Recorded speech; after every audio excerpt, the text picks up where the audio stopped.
एक शाम कलमकारों के नाम।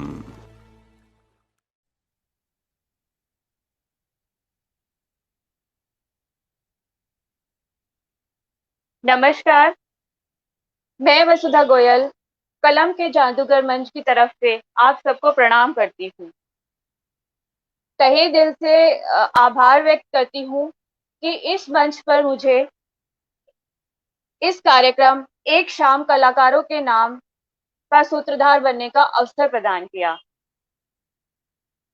जैसा कि आप सभी जानते हैं कि इस कार्यक्रम में हम हर बुधवार 6 बजे एक कलमकार को अपने अतिथि के रूप में आमंत्रित करते हैं और उस कलमकार के जीवन से जुड़े हुए विभिन्न पहलुओं को समझने की कोशिश करते हैं। आज ऐसे ही एक बहुत बेहतरीन कलाकार हमसे जुड़े हैं। तो कुछ दिन पहले हमारे फेसबुक ग्रुप से एक नए सदस्य जुड़े। श्रेय जी ने उनको हमें सबको टैग करते हुए उनकी एक रचना, उस एक मुक्तक था, वो एक रचना उन्होंने उस पर डाली। जब मैंने वो जो मुक्तक था वो रीड किया तो मैं उसको पढ़ती रह गई। वो इतना सुंदर था कि मुझे ये जानना चाहा कि ये किसने लिखा है और उनका प्रोफाइल चेक किया। तो जो वो मुक्तक जो मुझे बहुत प्रभावित किया जिसने, वो मैं आज आपके सामने प्रस्तुत करती हूँ। रह गई हर बात मन में, बात मन की कह ना पाए। रह गई हर बात मन में, बात मन की कह ना पाए।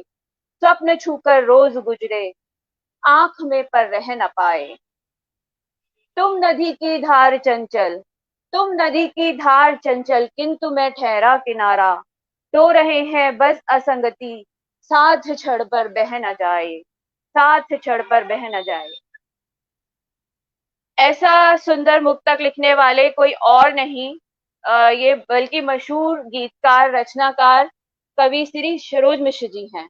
आज वो हमारे इस कार्यक्रम एक शाम कलाकारों के नाम में अतिथि के रूप में उपस्थित हुई हैं। कवि सरोज जी शाहजहांपुर से आते हैं। वह आयुध वस्त्र निर्माणी शाहजहांपुर में कार्यरत हैं। आपकी अनेक रचनाएं कई समाचार पत्र सहित अनेक प्रतिष्ठित पत्र पत्रिकाओं में प्रकाशित हो चुकी है।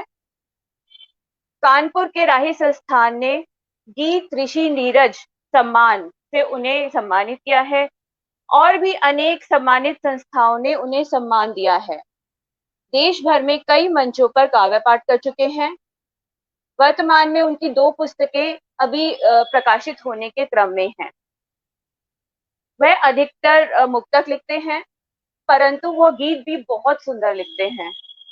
तो चलिए विलंब न करते हुए आज हम उनको आमंत्रित करते हैं, श्री सरोज मिश्र जी। नमस्कार जी। बहुत नमस्कार बहुत सरोज जी, धन्यवाद। कैसे हैं आप? जी मैं बहुत अच्छा। आ, कलम ये इस कार्यक्रम में एक शाम कलाकारों के नाम में आपका बहुत बहुत स्वागत है। जी और बहुत जो धन्यवाद। भी दर्शक हम सबसे जुड़े हैं, मैं कलम के जादूगर ग्रुप की तरफ से उन सबका भी बहुत धन्यवाद करती हूँ। बिल्कुल मेरी ओर से भी अ, कर दीजिए। जी, सरोज जी भी आप सभी को तहे दिल से शुभकामनाएं दे रहे हैं, तहे दिल से धन्यवाद कह रहे हैं आज आप हम सबसे जुड़े।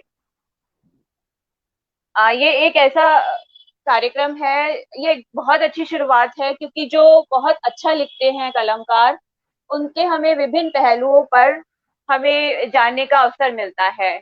तो हम जैसे जो नए रचनाकार हैं उससे हम बहुत कुछ सीखते हैं। ये तो मेरा आपका बहुत बहुत धन्यवाद सरोज जी। तो आप हमें ये बताइए, सबसे पहले तो आप अपने बारे में हमें कुछ बताइए। अ, कुछ भी जो आपने लिखना कहाँ से शुरू किया, या कुछ भी आप अपने बारे में थोड़ा सा बताइए। वसुधा जी, लेखन तो बहुत छोटे पर से ही प्रारंभ हो गया था। संभवतः 16-17 साल की उम्र रही होगी हमारे। अच्छा, हमारे दौर में हम 50 के आसपास के हो गए। तो हमारे समय में बहुत ज्यादा संचार माध्यम नहीं थे जब हम लोग छोटे थे बचपन में। और सुनी सुनाई बातों को ही देख के बड़े हुए, कुछ चीजें प्रैक्टिकल नहीं करी। आजकल के बच्चों को इंटरनेट की सुविधाएं भी हैं, बहुत गैजेट्स हैं, हम लोगों के समय में ऐसा नहीं था। हाँ, लेकिन जो बड़े बूढ़े घर के बात किया करते थे, जो समाज में सोसाइटी में बातें हुआ करती थी, उनको महसूस करने की कोशिश करते थे। उस समय इतना जी दौर भी खुला नहीं था। और मेरी पहली कविता मुझे याद है कि 16 या 17 वर्ष का रहा होऊंगा। मेरे एक मित्र थे, उनकी बहन की शादी थी। तो दिन भर तो हम लोगों ने खूब काम वाम किया। शाम को जब शादी का एंजॉय कर रहे थे, तो अ, बड़े लोग थे वो। उस समय भी उनके यहाँ ये जयमाल की प्रथा होती थी। छोटे शहरों में जयमाल जो होता है ना, वर और वधु को हाँ हार पहनाते हैं। तो जी हाँ जी। ये परंपरा छोटे शहरों में बहुत ज्यादा विस्तृत नहीं थी। अच्छे परिवारों में ही, बड़े परिवारों में ही होती थी। अमूमन ऐसे ही हो जाता था। तो वो दृश्य था। प्रतिष्ठित लोग थे वो, धनी लोग थे, हमारे मित्र का परिवार। तो वहाँ पहला गीत हमारा जो है, वहां पर बैठे उस परिदृश्य को देखने के बाद दिमाग में कुछ पंक्तियां आई और वो हमने वहीं लिखी। तो हमें जी लगता है कि ये कविता कविता वहां से अंकुरित हुई हमारे मन में, या जो अंदर कोई साहित्यकार था उसको अ, उस दृश्य को देखकर एक ऑक्सीजन मिली और फिर वो सने सने प्रारंभ रहा। हाँ, बीच में करीब 15 वर्ष ऐसी व्यस्तता रही। एक्चुअल में हम क्रिकेटर भी थे बहुत अच्छे, और उत्तर प्रदेश से हम सीके नायडू ट्रॉफी भी खेले हैं। तो फिर हम जिस ऑर्गेनाइजेशन में काम करते हैं वहाँ क्रिकेट में पड़ गए। तो करीब एक 12-15 साल हमारा साहित्य से जो है संपर्क बहुत कम रहा। और वो मेरे लिए बड़ा दुखद है कि वे 15 वर्ष मेरे बहुत खराब हुए। अगर वे चलते रहते, निरंतर यात्रा चलती रहती, साहित्य की साधना होती रहती, तो संभवतः आज कुछ परिदृश्य बदला हुआ होता। अलग होता जी। आप जी। जितना अच्छा लिखते हैं तो आ, आई चलिए कोई बात नहीं, अभी आपने अपने पसंद के काम को कंटिन्यू किया, ये बहुत अच्छी हाँ, बात है। तो ये तो एक अच्छी बात है कि आप 7 साल की उम्र से लिखते हैं। तो पंद्रह अभी पंद्रह साल 15 से, तो बहुत जी। अच्छी बात है 16। कि आप 15 की उम्र से लिखते हैं। तो आपके मनपसंद कवि कौन है? चाहे पुराने आधुनिक काल के हों, चाहे प्राचीन काल के हों, या कोई भी जो आपको बहुत ज्यादा प्रभावित करते हैं, वो कवि लेखक कौन है? जो पुराने लोग हैं, अगर वाचिक परंपरा में बात की जाए, जो कवि सम्मेलनों में स्थापित भी हैं, तो उनमें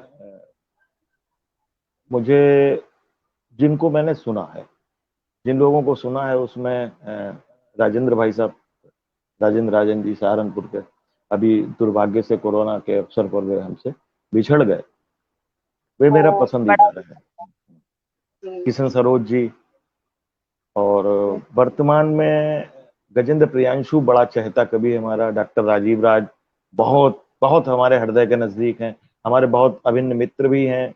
मित्र नहीं बल्कि कहना चाहिए हम दोनों के बीच में भाईचारा है बहुत ज्यादा। और गजेंद्र है।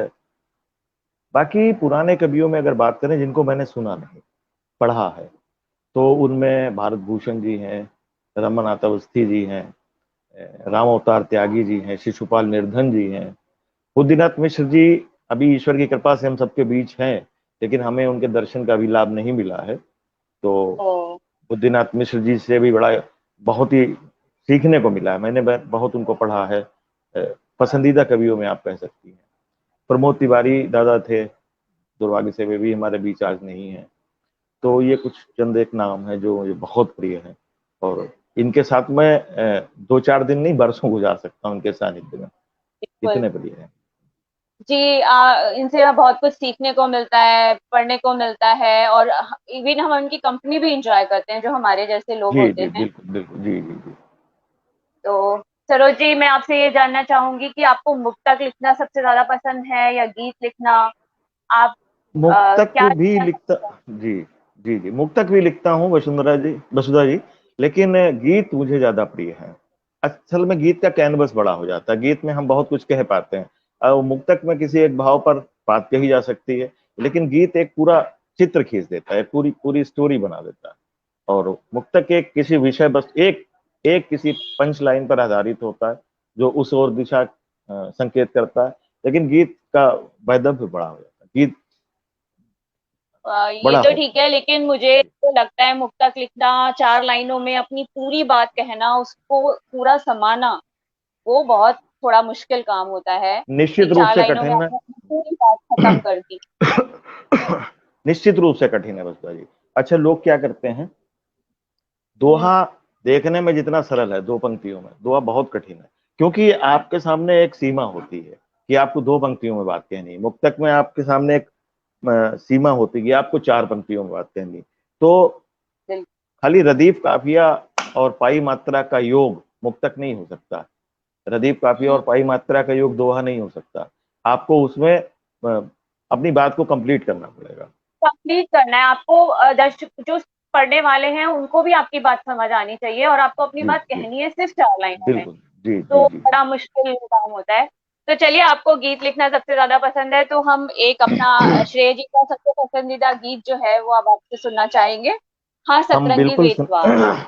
हम बिल्कुल सुनाएंगे उसको, और उसे हम खोजने के, ये हमको श्रेय जी ने अभी थोड़ी देर हाँ, पहले बताया। ये हमारे सामने एक संकट उत्पन्न कर दिया, क्योंकि एक्चुअल में हमारी डायरी अभी रह गई हमारे वहां पर संस्थान में जहां हम सर्विस करते हैं। फिर भी हम कोशिश कर रहे हैं कि वो हमें कहीं मिल जाए। तब तक हम कुछ दूसरा आपको तो आप दो अपना चार मुक्तक। पसंदीदा कोई गीत सुना दी, हाँ मुक्तक सुना दीजिए जो भी आपको जी, पसंद है। तो प्रेम पर ही ज्यादा लिखा है मैंने। तो और हमारा प्रेम के विषय में ये मानना है कि प्रेम एक ऐसा तत्व है जो हमको राह दिखाता है, हमको आगे बढ़ना सिखाता है, ना कि हमको हार जाना सिखाता है, ना कि हमको तोड़ देता है।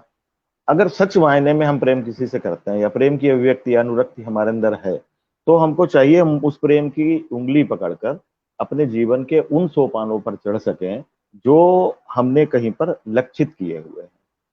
बहुत बार ये होता है कि वो प्रेम में टूट गए और ये कर लिया वो कर लिया, ये चीजें कम से कम मेरी समझ में नहीं आती। मेरे जी, लिए वो तो समर्पण का नाम, हाँ, प्रेम तो समर्पण प्रेम का नाम।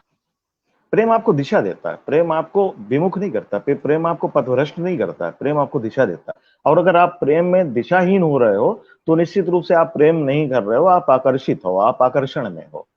बिल्कुल, वो प्रेम, हाँ, आकर्षण प्रेम में अंतर नहीं समझ पाते लोग। ये हाँ, ये ये बहुत बारीक लाइन है जो आपको समझनी पड़ेगी। प्रेम प्रतिदान मांगता है और आकर्षण प्रतिकार करता है। प्रतिदान और प्रतिकार का अर्थ हमें समझना पड़ेगा। बहुत एक पतली सी लाइन है, महीन सी लाइन है। तो अब हमारा हमारा प्रेम का कवियों का कहने का काम। हमारे प्रेम का कहने का ये है कि सब कुछ अधर नहीं कह पाते। हम प्रेम को कैसे भी व्यक्त करते हैं कि सब कुछ अधर नहीं कह पाते, कभी कभी मन पढ़कर देखें, और दर के दर्पण से बेहतर है गंध सुमन सा जुड़कर देखें, और लड़कर भी रिश्ते बन जाते। लड़ाई में भी वाह, कैसे प्रेम उत्पन्न हो सकता है कि लड़कर भी रिश्ते बन जाते। बस इतनी तरकीब निकालो, दो आंखों से कह दो अपनी, दो आंखों से लड़कर देखें। दो आंखों वाह, से वाह, कह दो अपनी, दो आंखों से लड़कर देखें। बिल्कुल। तो ये तो सिर्फ लेकिन भाषा कहने की बात नहीं होती, वो आपकी आंखों से पता चल जाता है कि वो आपके सामने वाला आपके बारे में क्या सोच रहा है। बिल्कुल, बिल्कुल, आंख से बहुत हम खूब। बहुत कुछ जान जाते हैं, आंख से बहुत कुछ कह देते हैं। और अ, हमको लगता है कि हमने एक गीत लिखा है, बहुत 15-20 दिन पहले लिखा होगा। जी, तो मेरा मन कर रहा है कि हम आप सबसे वो साझा करें। बिल्कुल, बिल्कुल, हम सुनना चाहेंगे।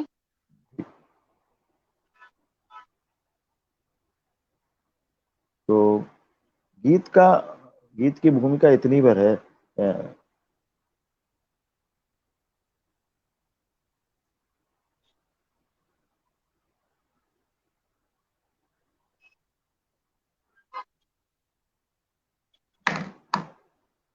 गीत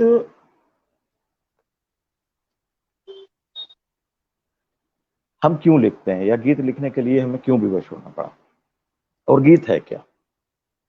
कि दर्द को भूल कर, उम्र को धूल कर, हम अकारण नहीं गीत लिखते रहे। हम अकारण नहीं गीत लिखते रहे। आपको बराबर आवाज आ रही है मुस्ला जी? जी, बिल्कुल, बिल्कुल आ रही है, जी बिल्कुल साफ आ जी। रही है। दर्द को भूल कर, उम्र को धूल कर, हम अकारण नहीं गीत लिखते रहे, हम अकारण नहीं गीत लिखते रहे। घर की दीवार के उस तरफ रात भर, घर की दीवार के उस तरफ रात भर, एक चंचल किरण झिलमिलाती रही। पास आई नहीं, ना ही छूने दिया, भोर तक मंजलाती बुझाती रही, भोर तक मंजलाती बुझाती रही। और खेल ही खेल में हम जले इस तरह। प्रेम एक खेल ही तो है, कोई कहीं होता कोई कहीं होता। यादें होती हैं ज्यादा से ज्यादा कि निकलते देख लिया, वो अपने घर में खड़ी थी, लड़का सड़क से निकल रहा था, देख लिया, और उस देखने मात्र से ही पूरी कितने बरस कट जाते हैं। तो ये एक ऐसी आग है जो जलाती रहती है, और किस तरह से जलाती है वो देखिए कि खेल ही खेल में हम जले इस तरह, राख भी ना हुए ना ही काजल बने, धूप तक नम हुई देख मेरी जलन, और हम छाँव को मीत लिखते रहे, हम अकारण नहीं गीत लिखते रहे, हम अकारण नहीं गीत लिखते रहे। इसका अगला बंद देखिए कि स्वप्न की बीन पर स्वप्न का बोझ ले, जागती कब तलक। प्रतीक्षा की भी एक हद है, और प्रतीक्षा एक समय आकर अव्यवस्थित हो जाती, हार जाती, थक जाती। स्वप्न का बोझ ले, जागती कब तलक, आंख ये नींद की बीन पर सो गई। स्वप्न का बोझ ले, जागती कब तलक, नींद की बीन पर आंख ये सो गई। उस लहर को मुझे लेके जाना था, पर मेरे माझी को लेकर कहीं खो गई, मेरे माझी को लेकर कहीं खो गई। और चांद ने कल नदी का जो तन छू लिया। आप ये देखो कि जो प्रकृति में प्रेमी है, प्रकृति के दो प्रेमी अपने प्रेम के प्रति अगर कुछ भी गलत होता है तो किस तरह से उसकी अभिव्यक्ति करते हैं। और मानवीय प्रेम में अभिव्यक्ति का कोई माध्यम ही नहीं, मन महसूस कर थक हार कर बैठ जाना ही बस एक विसंगति है ये प्रेम। तो उसको इस जी गीत में परिभाषित करने की चेष्टा की है कि उस लहर को मुझे लेके जाना था, पर मेरे माझी को लेकर कहीं खो गई। और चांद ने कल नदी का जो तन छू लिया, चांद ने कल नदी का जो तन छू लिया, चांद ने कल नदी का जो तन छू लिया। शांत सागर भी मीलों उछलने लगा, दो नयन काल से हो पराजित, मगर आंसुओं से भरी रीत लिखते रहे, हम अकारण नहीं गीत लिखते रहे, वाह हम कारण नहीं गीत लिखते रहे। इसी गीत का एक अंतिम बंद है कि गीत अंतिम मिलन का जो लिखने चले। अंतिम प्रयास भी किस तरह से विफल हो जाते हैं प्रेम में कि गीत अंतिम मिलन का जो लिखने चले, एक हिचकी उठी फिर कलम छूट गई। गीत अंतिम मिलन का जो लिखने चले, एक हिचकी उठी फिर कलम छूट गई, एक हिचकी उठी फिर कलम छूट गई। चंदनी पृष्ठ यूं हाथ से सब उड़े, पहले मुखड़ा लुटा फिर बहर लुट गई, पहले मुखड़ा लुटा फिर बहर लुट गई। और द्वार तक जिसकी सुधियां भी आ ना सकी, द्वार तक जिसकी सुधियां भी आ ना सके उसकी डोली उठी, कब ये क्या पूछता सामने विष कलश, प्यास ओठों पे थी, प्यास ओठों पे थी, सामने विष कलश, पी के हम प्रीति की जीत लिखते रहे, हम अकारण नहीं गीत लिखते रहे, हम अकारण नहीं। तो ये था वसुधा जी, धन्यवाद बहुत। बहुत सुंदर। मतलब बहुत सुंदर अभिव्यक्ति आपकी। मतलब मैं तो जैसे खो गई थी। मुझे तो लग रहा था कि मैं इसको सुनती ही रहूं। हर तरह से आपने उसको बिल्कुल सही अभिव्यक्त किया, जो आपके मन में था वो सुनने वालों को, पढ़ने वालों को बिल्कुल साफ समझ आया। वाह, बहुत सुंदर। बहुत धन्यवाद। अब बताइए क्या तो सुनाना जी, है या कोई आपका प्रश्न है? जी, जी, जी। मेरा प्रश्न है कि आजकल जो नए कलमकार होते हैं, जी वो जी छंद मुक्त बहुत ज़्यादा लिखते हैं। जी। तो छंद मुक्त और छंद बंध भी लिखा जाता है, छंद मुक्त भी, लेकिन जो नए कलाकार वो छंद मुक्त बहुत ज़्यादा लिखते हैं। तो क्या आपकी नज़र में ये छंद मुक्त लिखना बिल्कुल सही है या छंद बंद होना चाहिए? देखिए, इस ये एक कंट्रोवर्शियल मैटर है।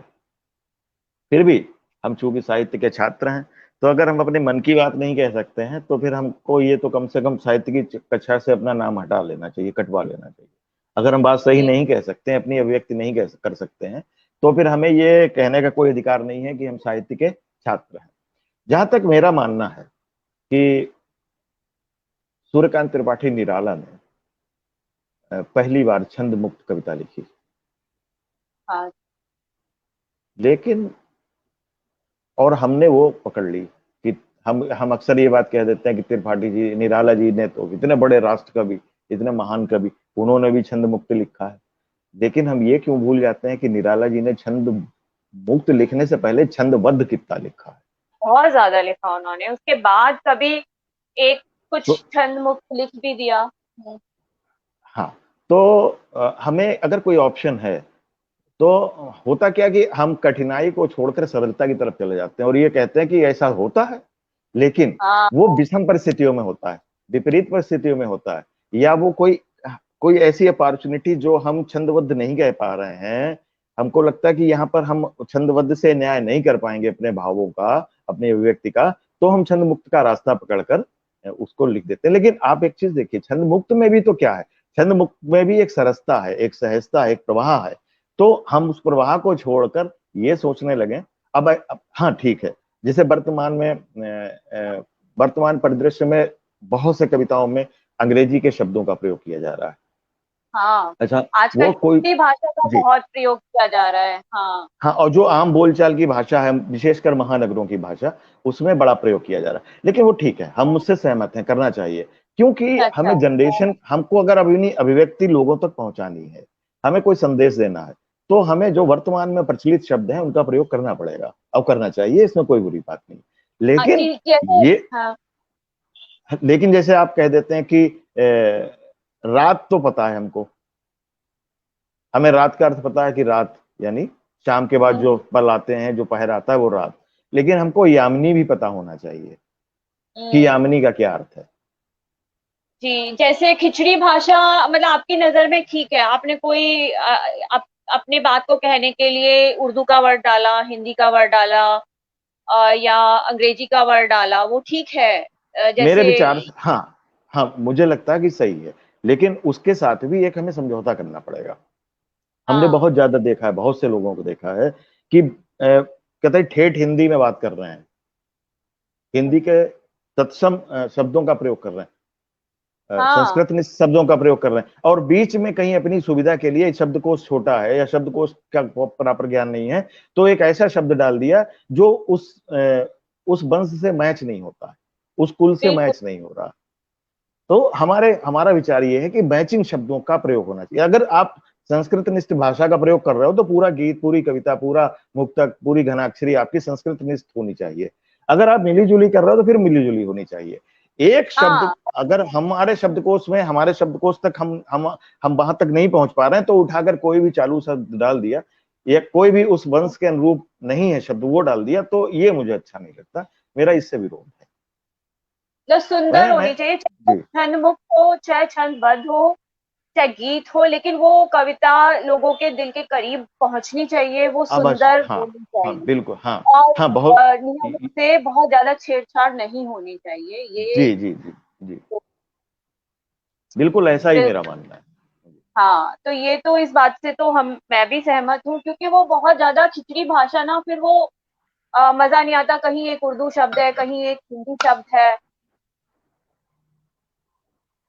अच्छा, हम आपको फिर वसुधा जी बताएं, आजकल उर्दू शब्दावली भी बहुत से ऐसे शब्द हैं जो उर्दू और फारसी के हैं, लेकिन हमें पता नहीं है कि ये उर्दू के हैं।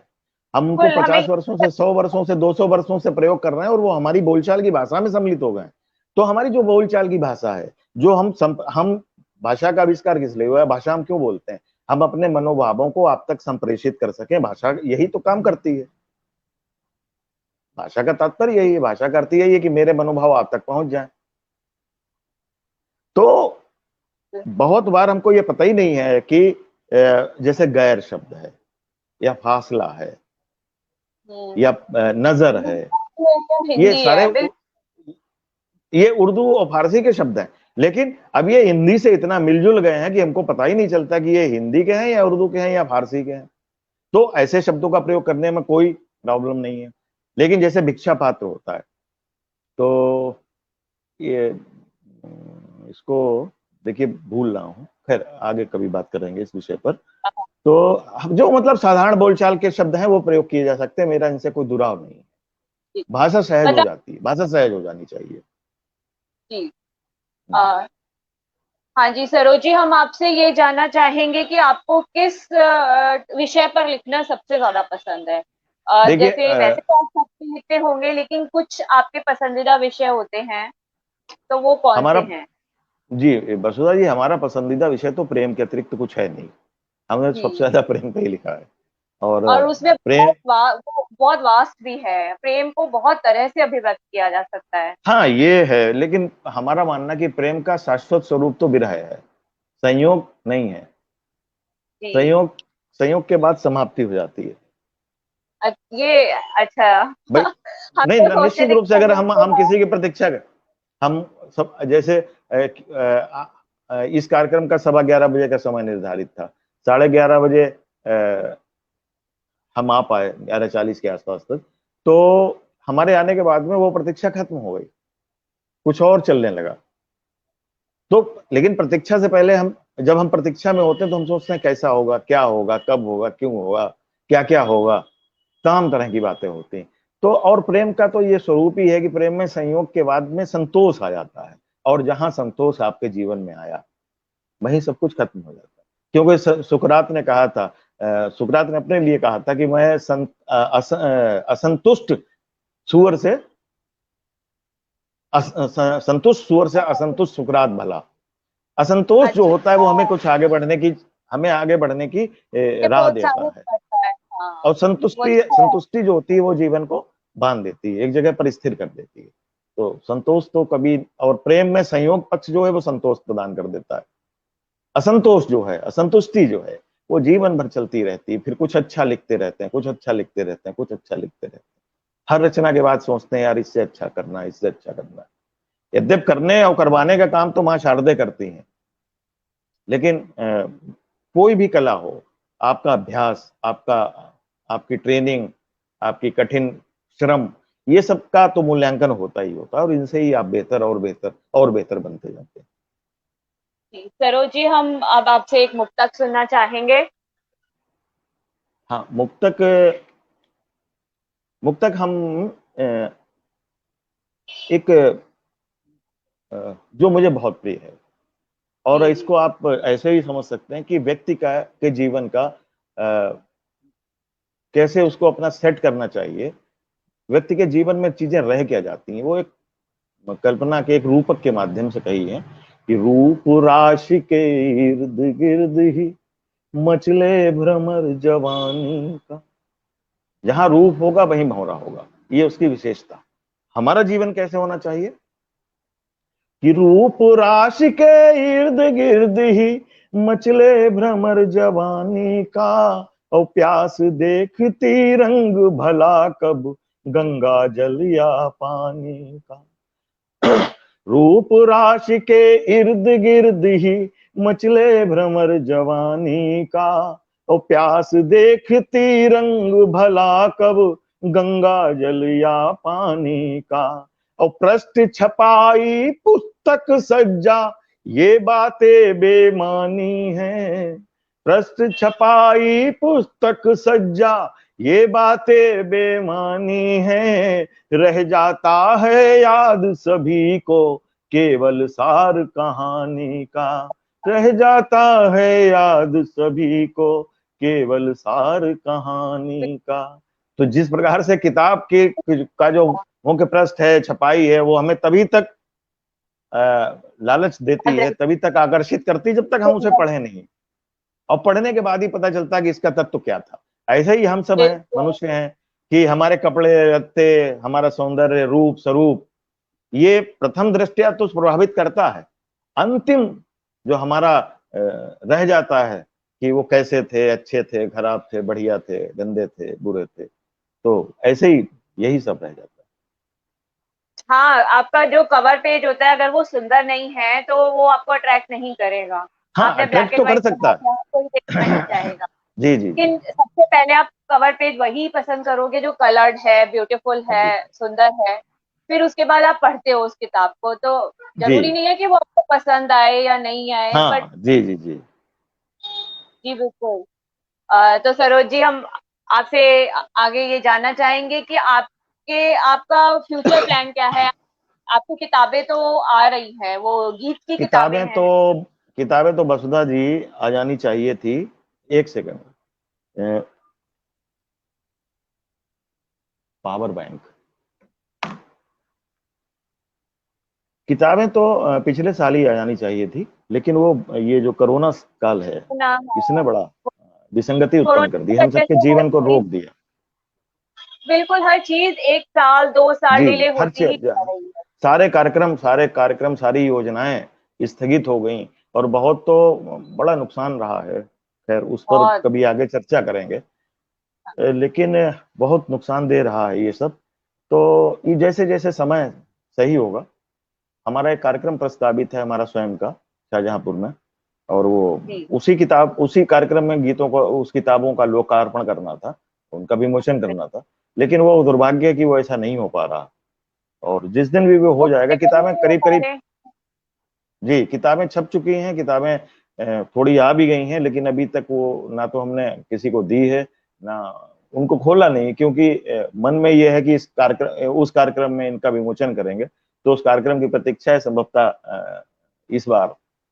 अभी तो बिल्कुल उत्तर प्रदेश में जो है 3-4 महीने के बाद इलेक्शन शुरू हो जाना है, तो चुनाव होना है बिल्कुल। 2022 मार्च में। चुनाव की चीजें काफी प्रभावित करती हैं जी आम जी, जनजीवन को।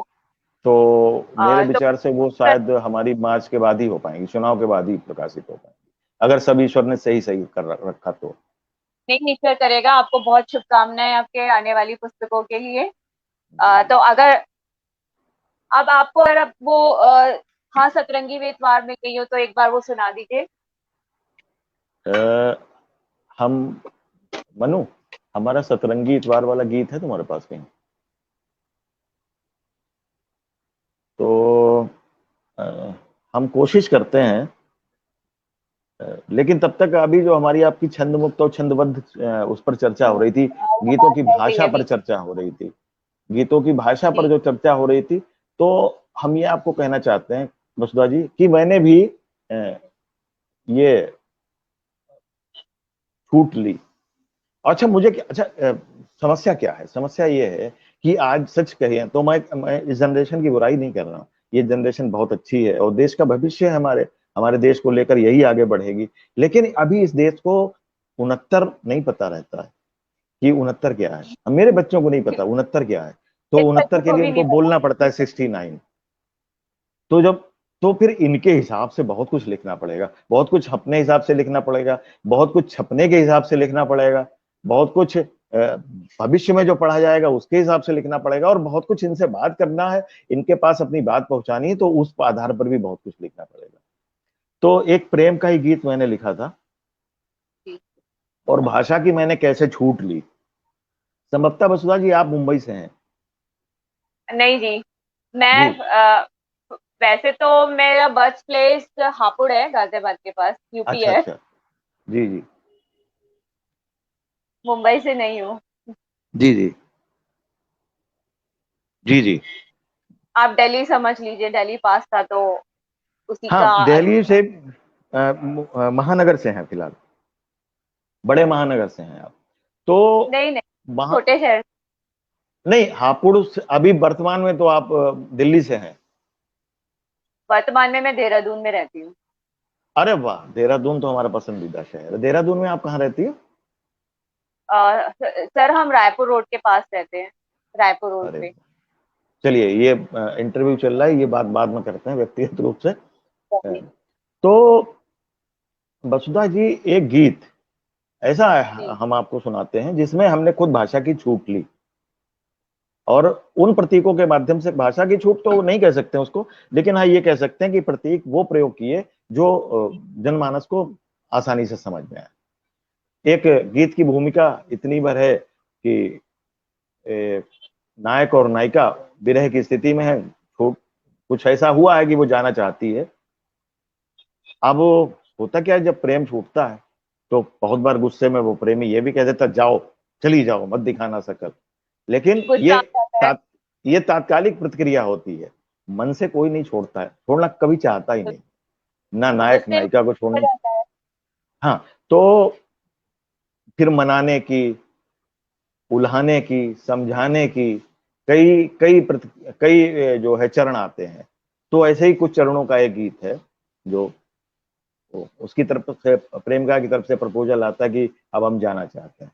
तो जब जाना चाहते हैं, वहां से गीत प्रारंभ होता है। तो नायक वहां से अपना निवेदन प्रारंभ करता है, अपना कहना प्रारंभ करता है कि 7 चिट्ठियां, 7 चिट्ठियां 70 चुम्बन, 7 चिट्ठियां 70 चुम्बन, तुम पर अब तक चढ़े उधार, पहले इनको लौटा जाओ, फिर जाना अपने संसार। 7 चिट्ठियां 70 चुम्बन, तुम पर मेरे चढ़े उधार, पहले इनको लौटा जाओ, फिर जाना अपने संसार। 7 चिट्ठियां, अंतरा देखिए पहला कि 7 चिट्ठियां 70 चुम्बन, लेन देन की बातें तुमको आज तनिक चुभ जाएंगी, लेकिन सच को सुन पाए तो नजरें ये झुक जाएंगी, लेकिन सच को सुन पाए तो नजरें ये झुक जाएंगी। लेन देन की बातें तुमको आज तनिक चुभ जाएंगी। अच्छा, वसुधा जी, एक चीज ध्यान रखिएगा, इस गीत के जी 3 बंदों में, या तो स्थायी पंक्ति में या तो अंतरे में, भारतवर्ष जी की 3 ऐतिहासिक फिल्मों के पात्रों का अथवा विषय वस्तु का प्रयोग किया गया है। ये हमने इसमें प्रयोग किया कि जी लेन देन की बातें तुमको आज तनिक चुभ जाएंगी, लेकिन सच को सुन पाए तो नजरें ये झुक जाएंगी। अच्छा छोड़ो, अच्छा छोड़ो, अच्छा छोड़ो, ये बतलाओ कैसे मन को मोड़ लिया, कथा बसंती बीरू की थी, गब्बर कैसे जोड़ लिया, कथा बसंती बीरू की थी, गब्बर कैसे जोड़ लिया।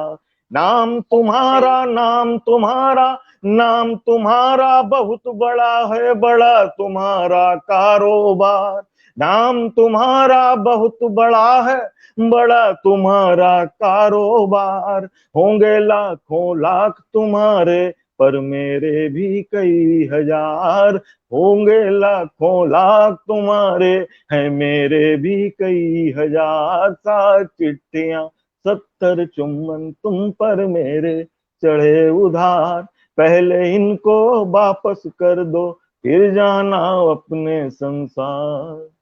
तो ये पहला बंद था, ये उल्हाना भी था। अब दूसरा बंद देखिए। उंगली उसी की पकड़ी जाती।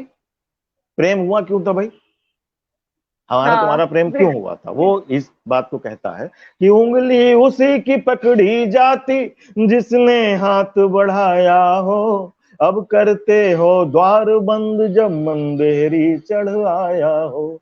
उंगली उसी की पकड़ी जाती, जिसने हाथ बढ़ाया हो। अब करते हो द्वार बंद, जब मंदेरी चढ़ आया हो। जब चाहोगे कह दोगे क्या, जब चाहोगे कह दोगे क्या, तेरा मेरा मेल नहीं। जब चाहोगे कह दोगे क्या, तेरा मेरा मेल नहीं। यार प्यार ये जीवन भर का, दो घड़ियों का खेल नहीं। यार प्यार ये जीवन भर का, दो घड़ियों का खेल नहीं। और मत समझो तुम खुद को माझी, मत समझो तुम खुद को माझी, मत समझो खुद को पतवार। मत समझो तुम खुद को माझी, मत समझो खुद को पतवार। मत समझो तुम खुद को माझी, मत समझो खुद को पतवार। गुंजा के बिन भी ये चंदन कर जाएगा नदिया पार। गुंजा के बिन भी ये चंदन कर जाएगा नदिया पार। सात चिट्ठियां 70 चुंबन। अब अंतिम मन देखिए, अब वो सलाह देता है कि नदी अगर बहकी तो बादल आवारा हो जाएगा। नदी अगर बहकी तो सागर आवारा हो जाएगा। नदी अगर बहकी तो बादल आवारा हो जाएगा। करे बगावत बाती तो फिर उजियारा खो जाएगा। करे बगावत बाती तो फिर उजियारा खो जाएगा। और तो तुम मुझको संबंधों के अंक गणित को पढ़ने दो। तो तुम मुझको संबंधों के अंक गणित को पढ़ने दो। तय था अपना 7 जन्म का, तय था अपना 7 जन्म का, एक जन्म ही बढ़ने दो। तय था अपना 7 जन्म का, एक जन्म ही बढ़ने दो। आओ फिर से, आओ फिर से दोहराए हम, आओ फिर से दोहराए हम गीत पुराना 100 बार। आओ फिर से दोहराए हम गीत वही फिर 100 बार। फिर से चाबी बंद करें, फिर से कमरा बंद करें हम, चाबी खो दें 100 बार। फिर से कमरा बंद करें हम, चाबी खो दें फिर से यार। फिर से चाबी खो दें हम, 7 चिट्ठियां 70 चुम्बन। तो ये था भाई, ये अब इसमें नए प्रतीक थे। बहुत कमाल, बिल्कुल कमाल, बिल्कुल कमाल आपने लिखा। उसने अपनी छोड़ के जा रही थी तो पूरी बात लिख के है डाली जो उनके प्रेम के बीच में इतने टाइम तक चली होगी। हाँ, ताना बहुत भी, उलाना भी, समझाना भी, बहुत मनाना भी, सब सब था इस गीत में। और मूवीज के माध्यम से उन्होंने वो समझाया भी कि चलो हम जी ताला जी। चाबी खो दे वहीं, सब कुछ बहुत बहुत कमाल की रचना। तो सरोज जी, मैं आपसे, आप हमारे दर्शकों को और नए कलमकारों को क्या संदेश देना चाहेंगे? मेरा यही संदेश है अपने सभी भाइयों को, सभी अपने छोटे भाइयों को। बड़ों से तो हम खुद ही सीख लेते हैं, बड़ों को तो कुछ कह नहीं सकते, लेकिन छोटों से जी हमारा जी यही कहना है कि खूब पढ़िए, खूब पढ़िए, जितना पढ़ जी सकते हो पढ़िए। क्योंकि जितना आपके पास शब्दकोश होगा, उतना ही अच्छा जी आप लिख पाओगे। और सलाह अगर कोई भी देता, देखिए सलाह भी 2 तरह से दी जाती है। एक तो हमने कहीं पे लिखा प्राण लिखा, और कोई कहता कि इसको हृदय कर दो। हाँ, अगर प्राण हम्म और हृदय में कुछ संप्रेषण में संकट आ रहा है तो निश्चित कर देना चाहिए। लेकिन व्यर्थ की सलाह भी नहीं माननी चाहिए और व्यर्थ की सलाह देनी भी नहीं चाहिए। जी अगर जी कहीं जी पर भाव परिवर्तन नहीं हो रहा तो हम अपने पांडित्य का प्रदर्शन मात्र करने के लिए हम आपको कोई सलाह दें कि आप ऐसा कर दो, तो ये गलत है, ये होना नहीं चाहिए। लेकिन आपको पढ़ना निश्चित ज्यादा से ज्यादा पढ़ना चाहिए और सही सलाह को मानना भी चाहिए, ना क्योंकि चाहिए। सही सलाह आपको मार्गदर्शित करती, और इसमें तो कोई भी बिल्कुल। कंप्लीट नहीं हो सकता। हाँ, एक्सपीरियंस बहुत ज्यादा होता है। जो नए कलमकार होते हैं वो कई बार नए होते हैं, सिर्फ तुकबंदी लिख रहे होते हैं और उन्हें पता भी नहीं होता। मात्र अध्ययन, मनन और चिंतन, यही चीजें किसी को भारतेंदु बना देती हैं। एक युग को, जी। एक उनके उनके एक युग को नाम दे देती है भारतेंदु। जबकि भारतेंदु जी की विडंबना देखिए, ये भारत उनकी नहीं है बल्कि हमारे सबके लिए कितना बड़ा क्लेश का कारण है कि भारतेंदु जी 1850 में पैदा होते हैं और 1884 में हमारे बीच से चले जाते हैं, महज 34 वर्ष की आयु में। और इतना हाँ, काम कर जाते हैं, और बहुत इतना काम है काम कर जाते हैं कि उस युग को नाम दे दिया जाता है भारतेंदु युग। हिंदी के उनका। प्रचार प्रसार, हिंदी के स्थायित्व, हिंदी के संबल के लिए उस मतलब जितना काम उस व्यक्ति ने किया, प्रणाम करता हूं उनको जहां भी हो, हमारे हमारे सबके ऊपर अपनी कृपा करें। 34 वर्ष बिल्कुल। की अल्पायु में कितना बड़ा काम उन्होंने किया, तो कितना अध्ययन किया होगा, कितना भोगा हुआ लिखा होगा, कितना संघर्ष किया। तो हमारा मतलब हमारा ये मानना है कि विनम्र रहिए और ज्यादा से ज्यादा पढ़िए। पढ़िए, जिसको अच्छे जी लेखकों को पढ़िए, चाहे वो नए हैं चाहे पुराने हैं, अच्छे लेखकों को पढ़िए। हाँ, अगर आप पढ़े लिखे हैं तो आपको पढ़ना पड़ेगा। अगर आप अनपढ़ हैं, बहुत से, अब कबीर ने तो कभी कुछ नहीं पढ़ा, कबीर लेकिन देखो कबीर ने वो समाज को पढ़ा। हाँ, कबीर वही ने समाज को पढ़ा, देखिए और उनके कितनी जितना गहराई से पढ़ा उस व्यक्ति ने, कितनी गहराई से उस व्यक्ति ने पढ़ा। तो अगर आपको समाज पढ़ने की कला आती है तो आप समाज को पढ़ लीजिए, और आप समाज को पढ़ना नहीं जानते हैं तो किताबें पढ़िए। कबीरदास जी, अच्छा साहित्य, प्रेमचंद जी, ये सब समाज को पढ़ते थे और लिखते थे। उनकी अच्छा तो देखो साहित्य बात पढ़िए। अलग है, लेकिन हम सिर्फ साधारण लोगों की बात करेंगे तो सबसे ज्यादा पढ़ना बहुत जरूरी है। बिल्कुल, पढ़ने से ही सब आएगा, बिना पढ़े के कुछ नहीं आ सकता। जी, आज आपसे बात करके हमें बहुत कुछ सीखने को मिला सरोज जी। मैं कलम के जादूगर टीम की तरफ से आपका बहुत बहुत धन्यवाद करती हूँ। आपने अपना कीमती समय हमें दिया। बहुत बहुत धन्यवाद आपका। बहुत आपका भी आभार वसुधा जी, बड़ा अच्छा लगा आपके साथ ये 40-45 मिनट भी कम व्यतीत करके। और बिल्कुल पता भी नहीं लगा। मैं आपके माध्यम से क्षमा व्यक्त करता हूँ श्रेय तिवारी जी को। उनसे कहिएगा मैं ढूंढ के गीत उनको फोन पे सुना दूंगा, बिल्कुल या नेक्स्ट बिल्कुल टाइम कभी बिल्कुल। कोई ऐसा अवसर। वो गीत कहीं बहुत नीचे है, मुझे मिला नहीं, और कोई डायरी बात नहीं, हमारे पास है नहीं। अगली हम बार हम दोबारा जरूर सुनेंगे। करेंगे तो हम आपसे वो गीत जरूर सुनेंगे। बिल्कुल अब मैं बिल्कुल आपसे बिल्कुल विदा वसुधा जी, लेती हूँ और आपका बहुत अ, बहुत धन्यवाद आपका। आपने मुझे इस योग्य समझा कि नहीं अपना जी। स्नेह दिया, आपने समय दिया हमें कलम के जादूगर पे। मैं आभारी जी, हूँ आपका और आपकी पूरी टीम का। आभारी हैं। आपने हमें इतने सुंदर सुंदर कविता गीत मुक्तक सुनाए और हमारे जो नए रचनाकार हैं उन्हें अ, बहुत से टिप्स दिए जिसे कहते हैं। तो बहुत धन्यवाद आपका। तो अब मैं बस बहुत आभार। कार्यक्रम एक शाम कलाकारों के नाम अब हम यहीं समाप्त करते हैं। अगले बुधवार शाम 6 बजे हम आपको दोबारा मिलेंगे किसी और नए कलमकार को लेकर। धन्यवाद। धन्यवाद।